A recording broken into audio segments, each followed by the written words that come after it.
27 pa lang pala. Napaaga ako.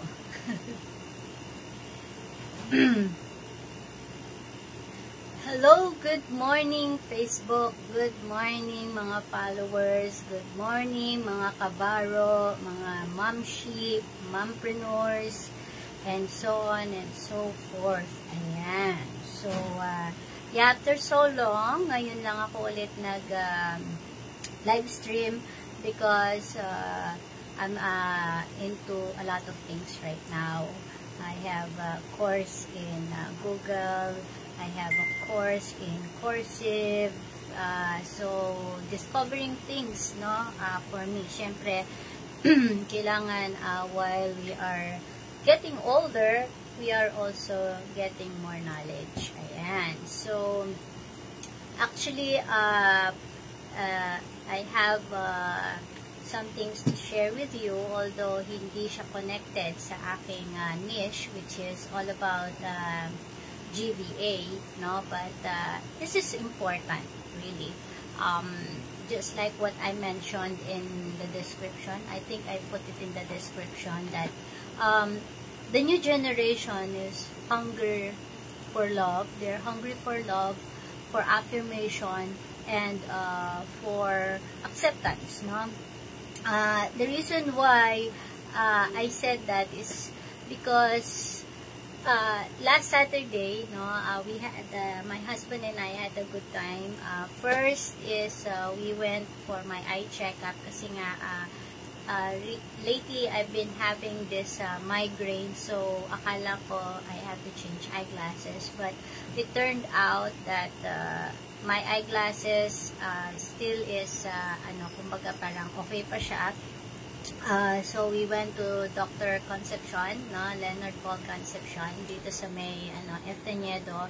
Meron po siyang clinic diyan, and he's very good. Actually, one of our friends in Tarlac Talkers Expat Group na meron siyang cataract, we referred him to Dr.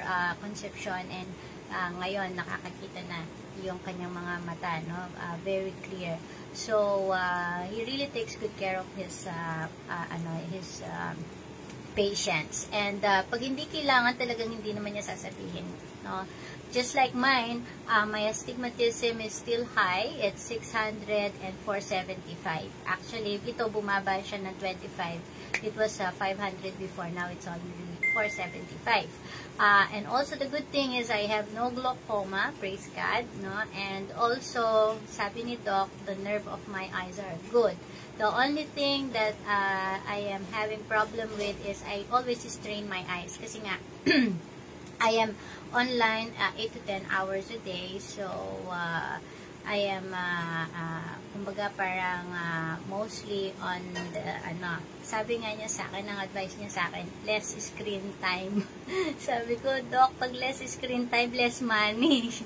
So anyhow, he just gave me a suggestion, no, which is like every 30 minutes I have to close my eyes, o kaya tingin ako sa sa isang area wherein hindi masyadong kumbaga colorful, like, away from the screen, kumbaga away from the screen. I have to walk outside, no, just for like 1 minute or 2 minutes, and then he gave me an eye drop which I have to use every 3 times a day, and then also meron akong medicine for my migraine which I have to take before bedtime. Yan.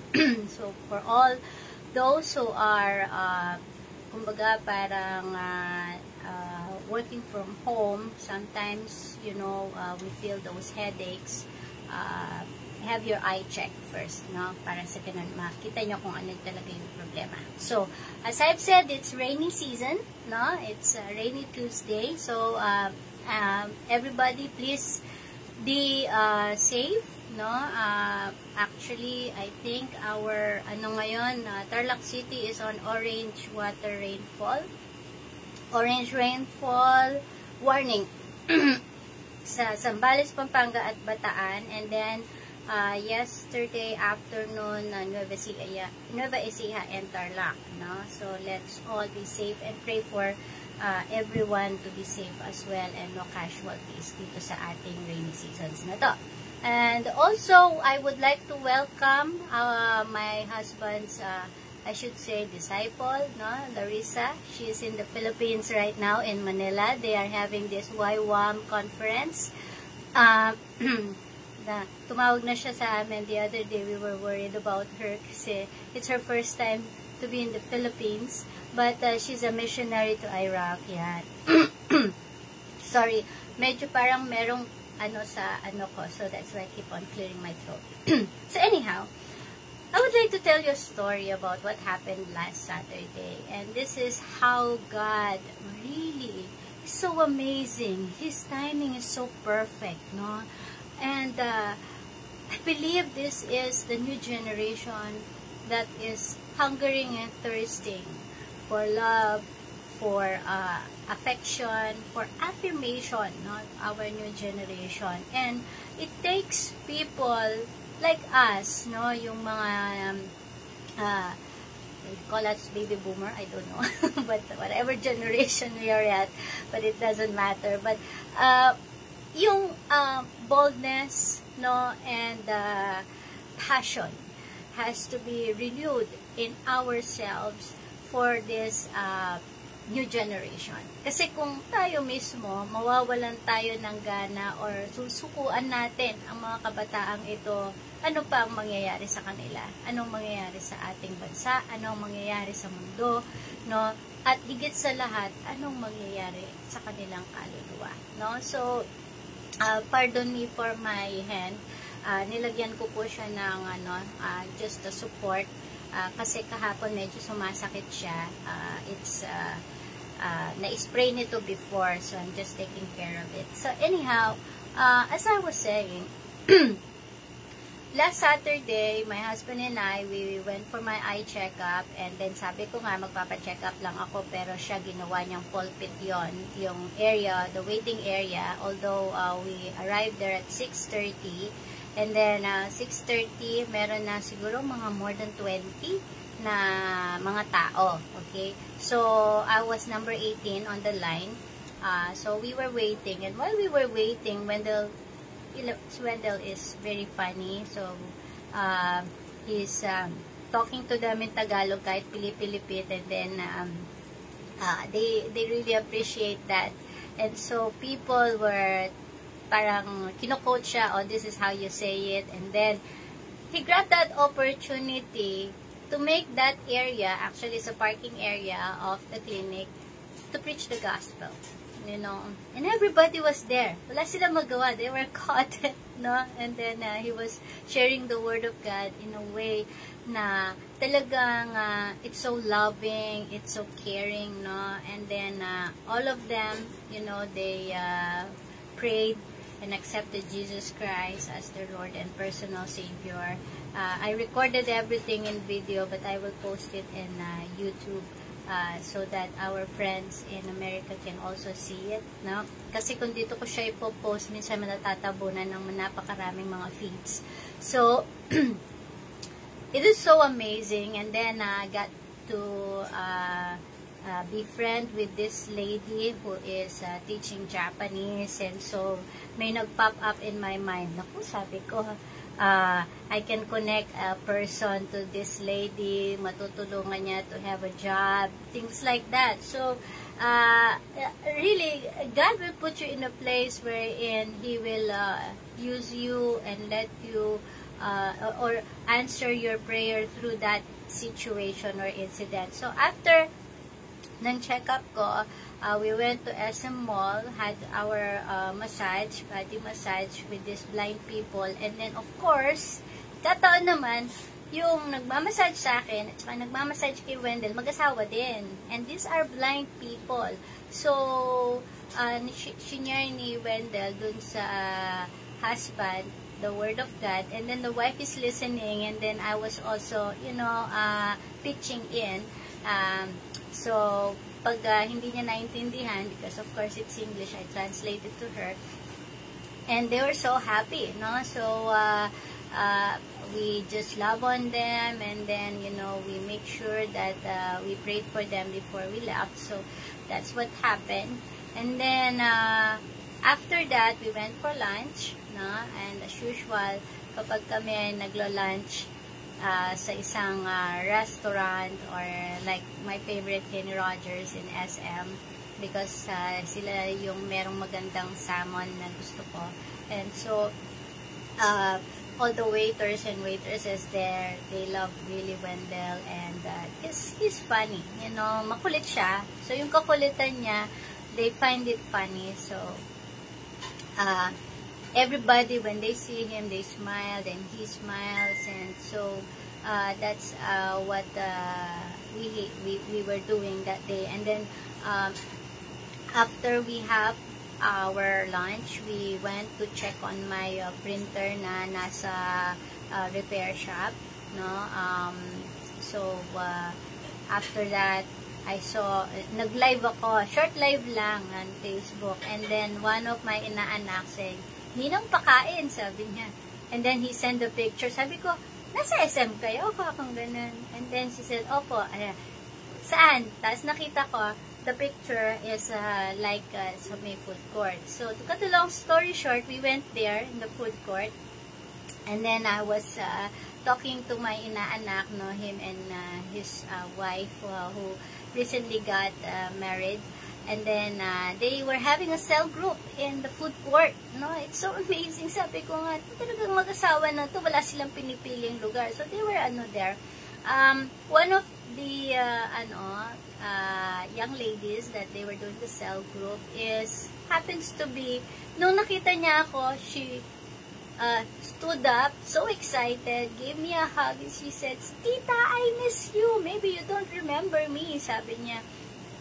Sabi ko, sandali lang. Sabi ko, "It's me, Nicole." Sabi niya gano'n. Ay, sorry, sabi ko yung pangalan.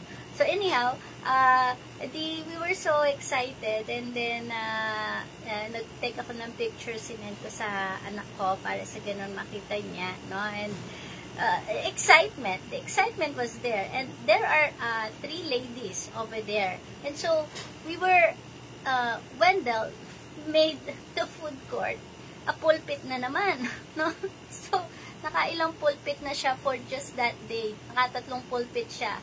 One pulpit is at the eye clinic, and then another pulpit at the massage, no, sa Vibe Massage sa SM, and then another pulpit is the food court ng SM. Although pinagtitinginan kami ng mga security guard, but you know, when an American is passionate with sharing the word of God, di mo yung mapipigilan no matter what you do. So anyhow, once he was sharing the gospel to these 3 ladies, and these 3 ladies really, when Wendell prophesied over the 2 of them, no, they were like, so, alam mo yung parang sponge sila, they soak themselves with the word of God, you know.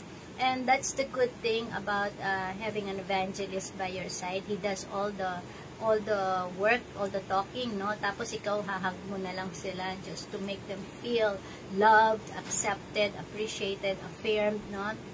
And so, while he was talking, sabi ko sa inyo, I need to work on that Saturday overtime because meron akong project that I need to finish because the app or the tools that we are using there, yung subscription namin mag-expire for that day. And so, I forgot na iba pala yung oras. So, kumbaga parang ang Philippines is 13 hours advance sa Amerika. So, anyhow, nagawa ko naman siya na overtime ko siya. I think nakatulog na ako at 1 a.m. the next day, but it's fine. It's okay. The more overtime, the more money, sabi ko nga. But this is the good thing, no? While Wendell is talking to these 3 ladies, there is a young girl who is all alone, sitting on dun sa mga parang high chair, dun sa food court, na yung parang pang single person lang siya. And she's all alone, you know? She was looking and listening while Wendell is talking to this lady, these young ladies, and while Wendell is showing them the gospel, and how Wendell is telling them their identity in Christ, how God loves them, how God has given them the purpose, in life. And so, he was talking to them about that. This young girl, ito, papakita ko na what she did. Oh, it's so amazing. Actually, we were eyeing on her to be prayed for. No? Kami ng mga inaanak ko, sabi ko, maybe you need to pray for that young girl, kasi kanina pa siya nakatingin. Or you can include her on your cell group, sabi ko nga. Kasi nga, kanina pa siya nakatingin. So, anyhow, after, right before we wanted to go, kasi niyayaya ko na si Wendell, sabi ko, it's already time, I have to do something, kung ganon, I have to work overtime. And then, so anyhow, sabi niya, okay, just last one thing. Sabi niya, one last thing, sabi niya. So, started to talk again. Yung one last thing niya, umabot na naman ng 30 minutes, but it's okay. And then, as soon as na malapit na kaming umalis, the girl that is sitting on the high chair, she's like about 13, 14, or 15 years old. She made this one. Pinakita niya yung yarn niya. And then, wala siyang scissors. Tapos, sabi niya, I just cut it, making sure that I cut it, sabi niya, in whatever way. Sabi niya, di ko alam paano niya naputol tong yarn na to doon sa ball of yarn niya. But she made this. Imagine while Wendell is talking, I hope you can see it. While Wendell is talking, she made a heart made of yarn. I know many people will say na, madali lang yan. But it is not how difficult or easy this heart was made. It is the heart of the young lady na nakatingin, mag-isa siya, and she said na her sister left her there, went to her boarding house, and I don't know why she's there, but God put her there to be loved, to be affirmed, to be accepted. And naiiyak tuloy ako. Sorry. So, she said, Sir, sabi niya, before you leave, I want to give this to you, sabi niya. So, why? Sabi ni Wendell, why? Tapos sabi niya, I've been listening ever since you started talking, sabi niya. And I did not realize all the things that you say until you said it, sabi niya. Hindi ko alam yung mga yun before, sabi niya, now I know them, sabi niya. And so, sabi ko kay Wendell, accept the heart. Accept it, sabi ko. This is like a symbol of the heart of the new generation. Itong heart na to, sabi ko nga, we will treasure it, because this is a heart of a teenager who is lonely, a teenager who is looking for sisters or brothers or people who will mentor her, mga elders na will love her, and elders that will accept her for what she is, and they will guide her and direct her until she has her own wings to fly. If you will see that girl, very petite, skinny, but she speaks good English. So, she was talking to Wendell, and then Wendell started to prophesy over her, pray for her, and then she began to cry. She began to cry. And then, so I was looking at the heart kaninang umaga, and I said, I think I have to share this royal blue heart story to people. Because tayong mga nakakaalam na ng ating, kumbaga, tayo na nakakaalam ng pagmamahal ng Diyos sa atin. Kumbaga parang safe na tayo. Parang gano'n ang dating. Yung kumbaga parang, let's not be contented na tayo lang ang nakakaranas ng ganitong pagmamahal, nakakaranas ng goodness of God. No? There are so many teenagers out there. There are so many children out there that are looking for mentors, looking for ate, kuya, no, that will really, kumbaga, cuddle them and take good care of them in the spiritual realm until they can fight their own battles. We need people, no, right now to go out, not just inside the church.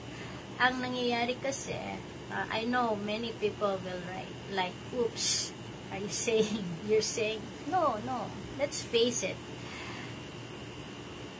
The people who needs to hear the gospel are the people who are outside the church, not inside the church. The people who are inside the church needs to be edified, needs to, kumbaga parang tap each other's shoulder, no? Ang kailangan talaga natin, wala ang harvest sa loob ng isang church, nasa labas. And many people, they are hesitant to enter a church kasi hindi nila maintindihan eh. So, what I see, what I notice is that maraming mga events. Yes, events are good, and events can be kumbaga parang a channel of evangelism. But you know what? The most effective evangelism exploration that I experienced, kasi I was 12 years old when I began to be an evangelist. I was trained by Pastor Noel Pasaporte. I know he will soon hear this, no? We were 4, 4 po kami, no, na tinrain niya into going out and evangelizing during the time, before the time of Mount Pinatubo. We were in the barangays, no. I cannot forget this barangay kasi ang pangalan niya Tabun, no. Before Mount Pinatubo, it was Barangay Tabun. And then after Mount Pinatubo, natabunan talaga siya. So, if these 4 teenagers did not go to that street to share the gospel to the people, probably yung mga ibang namatay doon will be burning in hell. Okay? But I admire people who really take people or teenagers particularly going out and sharing the word of God outside. Ako kasi I am more of a counseling and mentoring type of person. I would prefer one-on-one when I am counseling people, because that way I can kumbaga parang speak more volume to them. Many people already, I don't want to mention any names, but because of the experiences of our lives, we get to see, like, nararanasan natin or nakikita natin, no, yung pangangailangan ng panahon ngayon.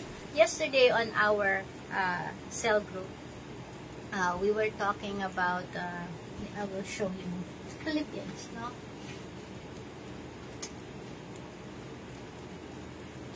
We were studying the book of Philippians, chapter 2, verses 19 to 31. And this is so amazing how God,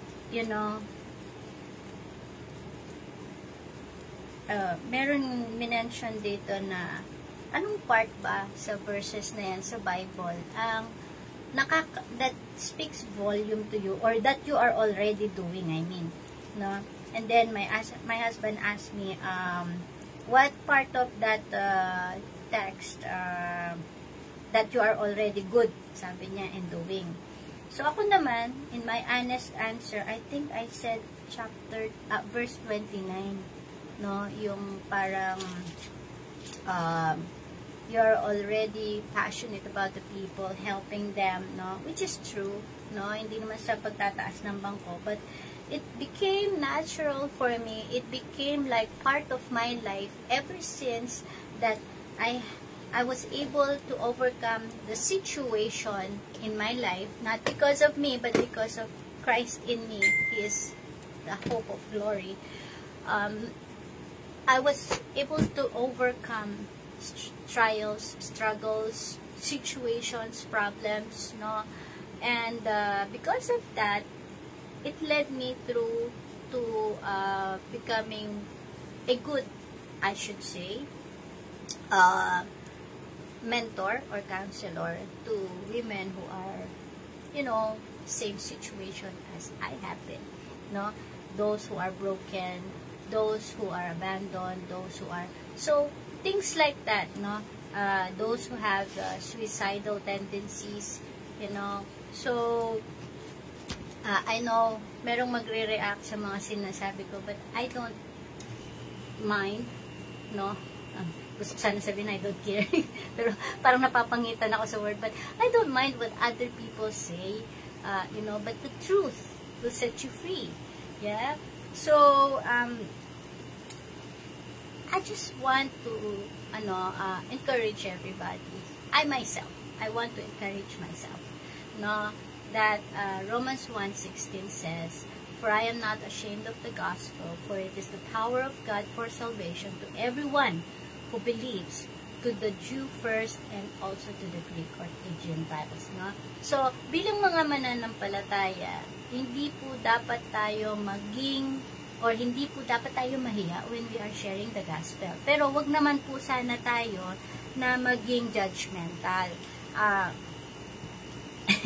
Meron kasing mga iba na they are taking this literally, you know, so they go out very bold with a lot of instruments with them. That's okay, you know, but it depends on how you are called or how you want it to do, pero sana no overboard, you know, balanse pa rin, no? So,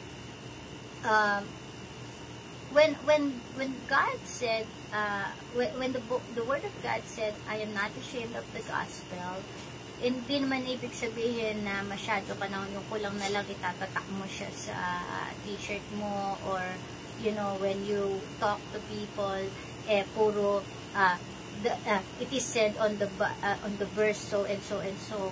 We have to be sensitive as well with the feeling of other people. Kasi kung minsan, merong mga iba na kapag inandara mo na sila ng John 3:16, aalis na sila. And they will think na, typical na mga ano ito. So, kailangan, ma-equip din tayo with sensitivity, or we can ask the Holy Spirit to give us this gift of sensitivity, no? With the need, no? The need. That's why, Wendell, very effective yung ginagawa niya, you know, when it comes with evangelizing, because he prophesied over the people. And then, when he prophesied over the people, the person being prophesied will say, "How did you know that?" No? That's what happened last Saturday with this lady who is a Japanese tutor. Sinabi niya, "How did you know that?" Sabi niya. So, his answer is, because Jesus lives inside of me, you know. And then, tinanong niya, in an honest, "Would you like to know more?" And then she said, "Yeah, I would like to know more." So, then on and on and on and on, and everybody, you know, in that parking area, we're listening, no, to what he is saying.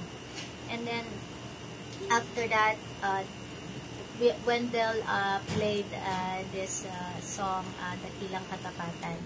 The Japanese tutor was singing it. She said, "I love that song." Imagine the timing of God.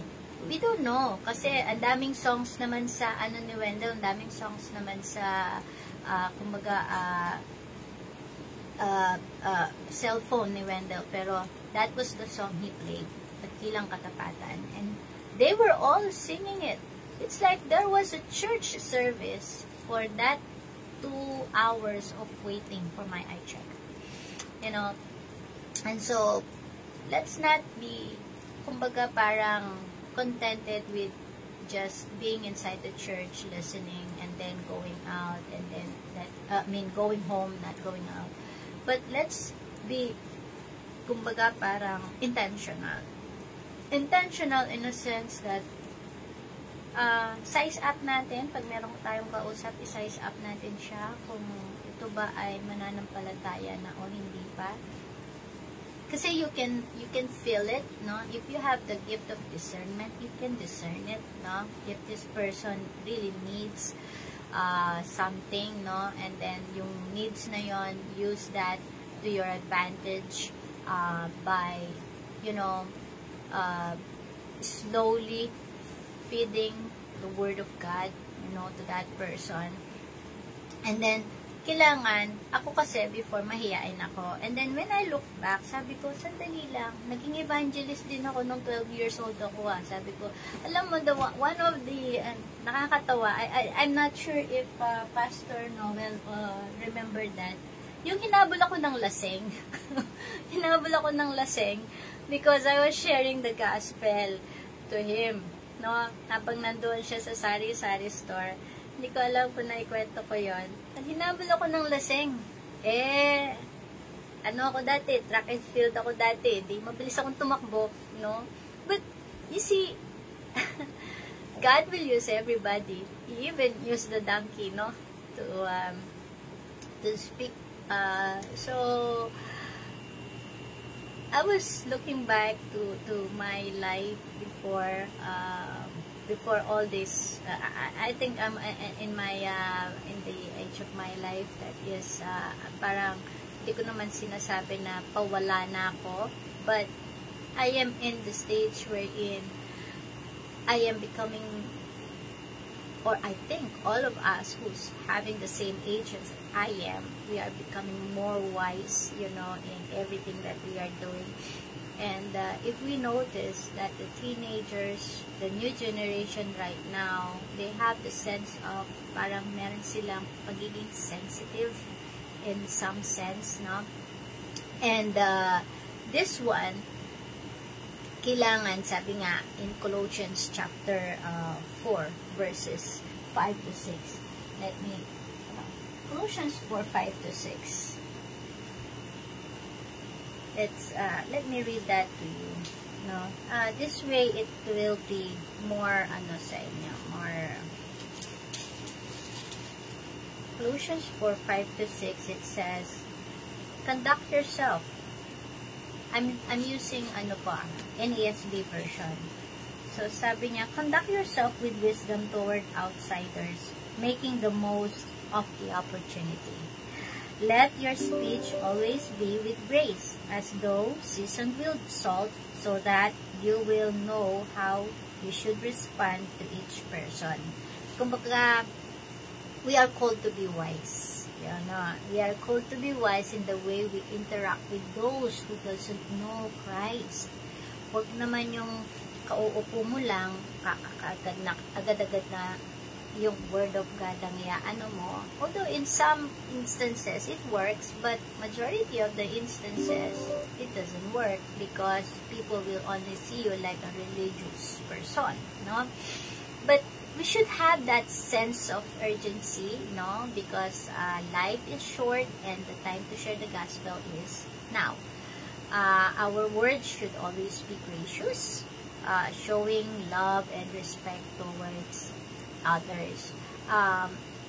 Most of the time when Wendell is sharing the Word of God to other people, I always remind him, be sensitive of their if they are in a rush, do not, you have to pull back. Pag nag-rush yung mga tao, you have to pull back. You don't force them to stay and listen to you because your duty is to give the gospel. Hindi ganon. is always for the benefit of the other person you're talking to. Yun yung laging nasa isip dapat natin, no?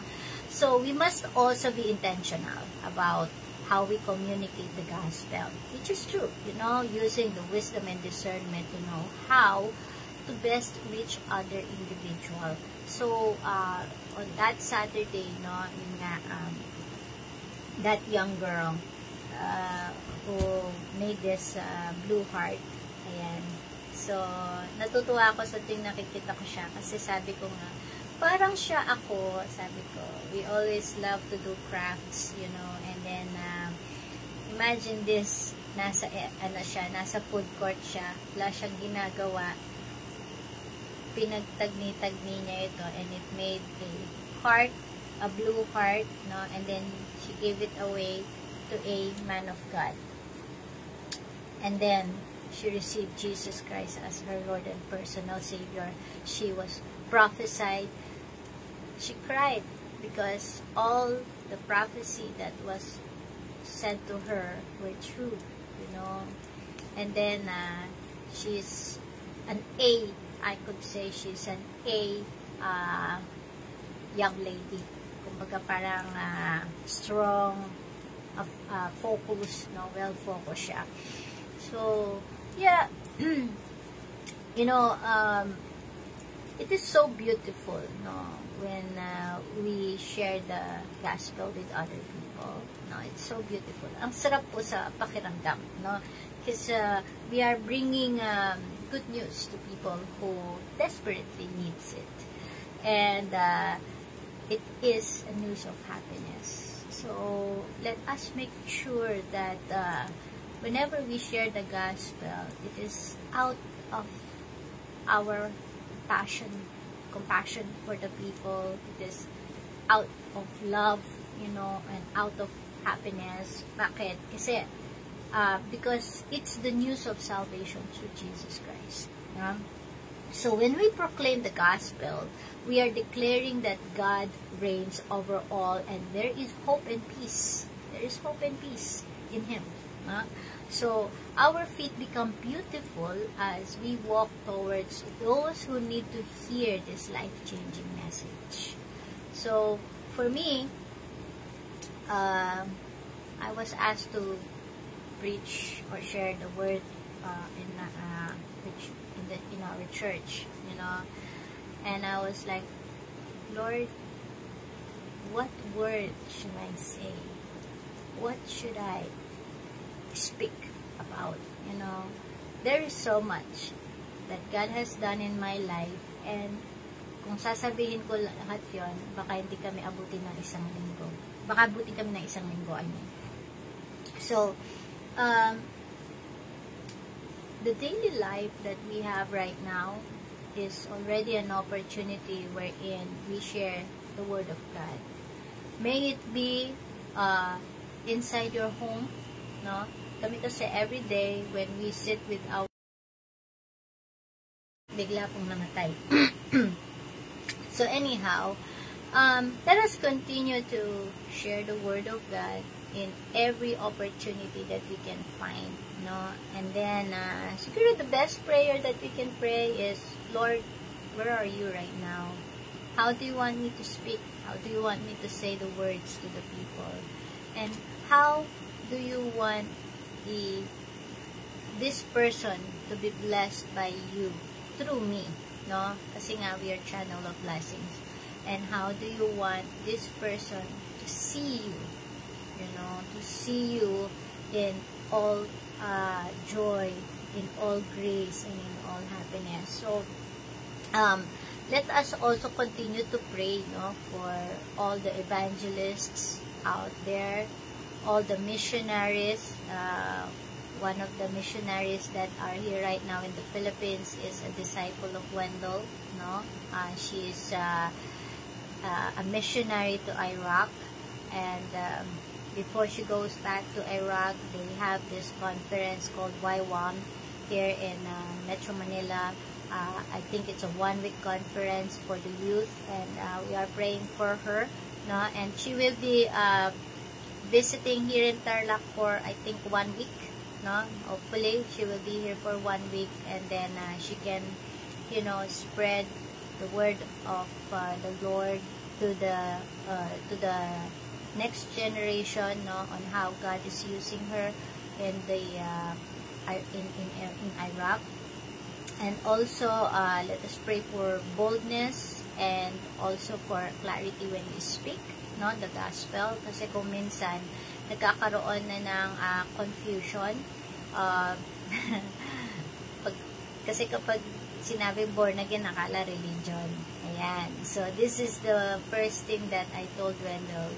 People think that when you talk about born again, the word born again, for them is a religion. So, that's when he started to, kumbaga, have this 1-minute talk with, to be honest with you, lahat po ng Food Panda, Grab na tricycle driver na nasasakyan or nagde-deliver dito sa amin, never na, basta nandyan si Wendell, siya po yung in charge, siya yung gatekeeper namin.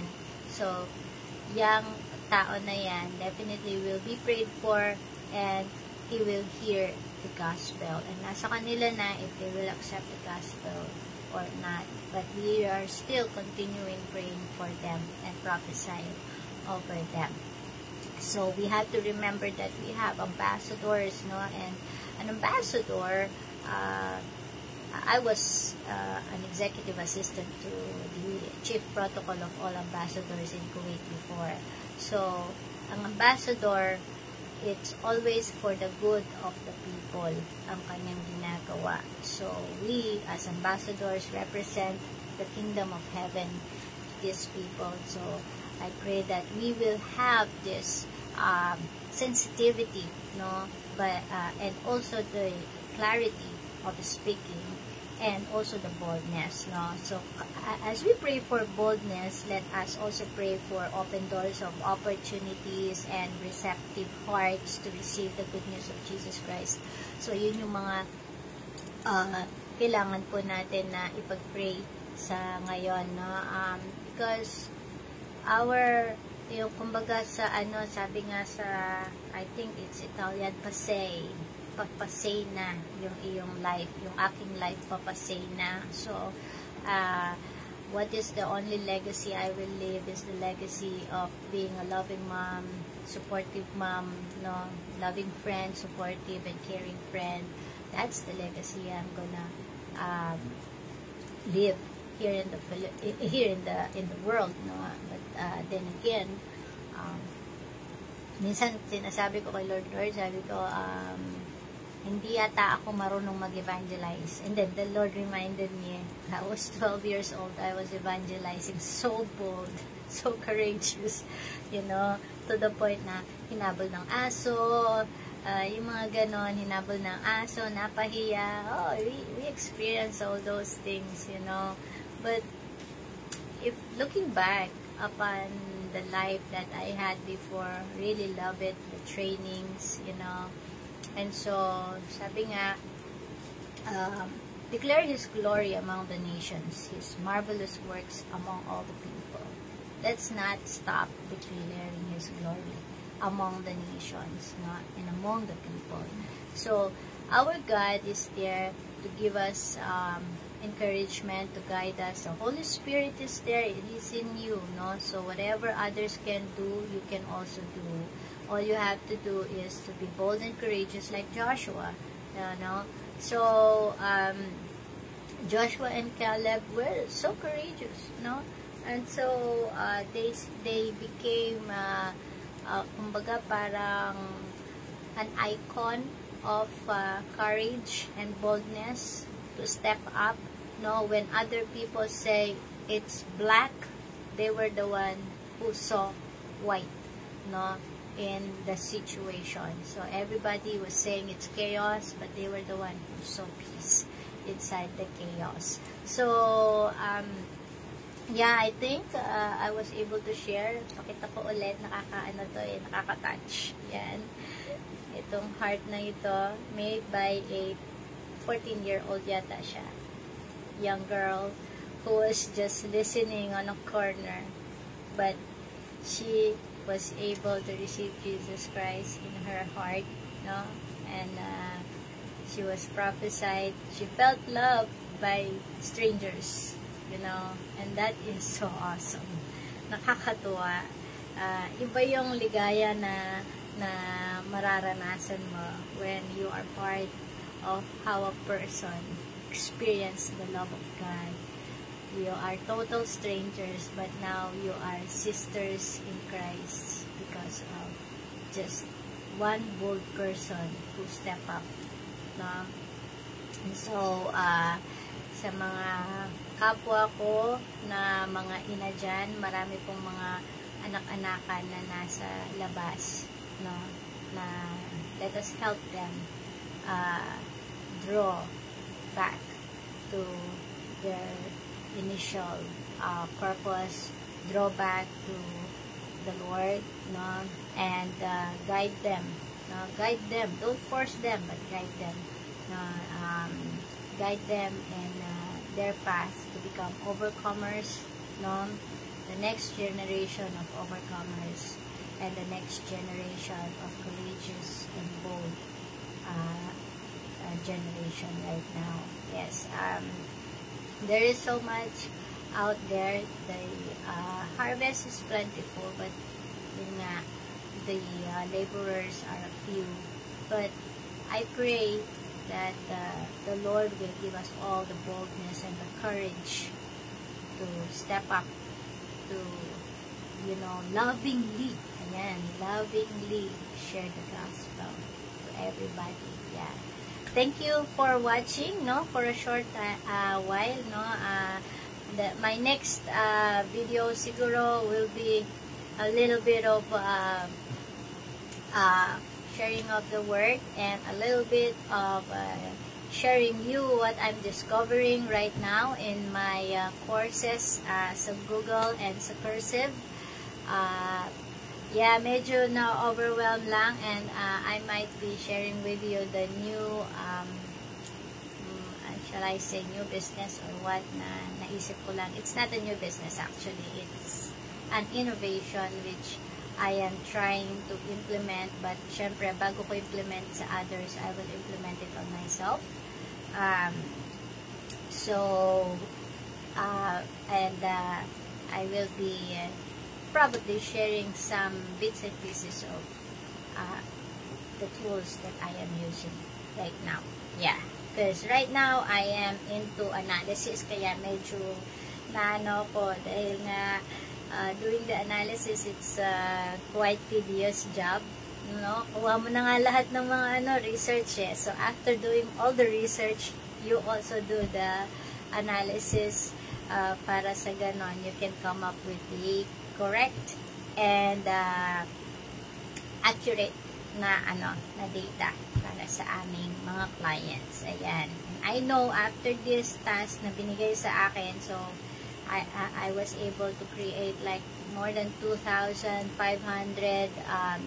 ads, and then after that nirun ko lahat ng 2,500 ads na yon. Yung result nun, I have to collect it. I think I was working on it for like a month, no? And then after that, now ito na yung next step is analyzing it. So medyo nakakaduling minsan, so I have to pause in between 30 minutes in order for my eyes not to be strained again, no? And also follow my doctor's advice, you know. Ayan. So yes, thank you so much for all those who are watching, no, and those who will be playing this recording. I decree and declare that the heart of Jesus will be our heart, no? The royal blue heart of Jesus will be our heart, and I believe na itong royal blue heart na to will be a symbol of love, passion for the lost, no? Compassion for the lost, I mean. So, thank you very much, and God bless us all. See you again.